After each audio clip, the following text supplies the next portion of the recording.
খবরের আড়ালে ভয়ঙ্কর এক ডোমিনো ইফেক্ট চলছে, যা হয়তো কেউই কল্পনা করতে পারেনি। আজ আমরা সেই অজানা সত্যই জানব। 481 এটি শুধু কোনো সংখ্যা নয়, সম্পূর্ণ প্রতিরোধযোগ্য একটি রোগে এতগুলো শিশুর মর্মান্তিক মৃত্যুর জলজান্ত প্রমাণ। ভাবা যায়।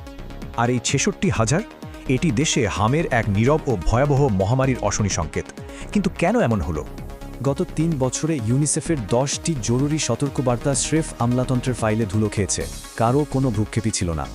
ফলাফল 7 কোটি টিকার জায়গায় মিলল মাত্র 1/3, আর মাঝখান থেকে তৈরি হলো এক প্রাণঘাতী শূন্যস্থান।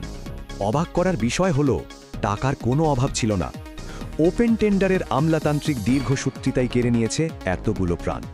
তবে এই স্বাস্থ্য সংকট বিচ্ছিন্ন কোনো ঘটনা নয়। আসল গল্পটা আরও অনেক গভীর আর ভয়াবহ। যেমন ধরুন বিদ্যুৎ খাত। এখানে তৈরি হয়েছে 62,000 কোটি টাকার এক অকল্পনীয় ব্ল্যাক হোল, রীতিমতো শিউরে ওঠার মতো। আর এই বিশাল ঘাটতি মেটাতে বিদ্যুতের দাম 21% বাড়ানোর প্রস্তাব করা হয়েছে, যার পুরো মাসুল গুনবে সাধারণ মানুষ। এই ধসের পেছনে রয়েছে 15 বছরের এক অন্ধকার ইতিহাস। লাগামহীন ব্যাংক লুটপাট, ভুয়া অডিট আর চরম অর্থ পাচার।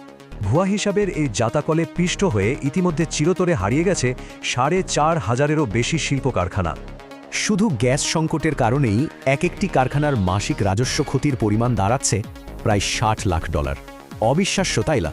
কিন্তু দেশের ভেতরে যখন অর্থনীতির এমন রক্তক্ষরণ চলছে, ঠিক তখন জাতীয় সীমান্তে ঘটছে আরেক রুদ্ধশ্বাস ঘটনা।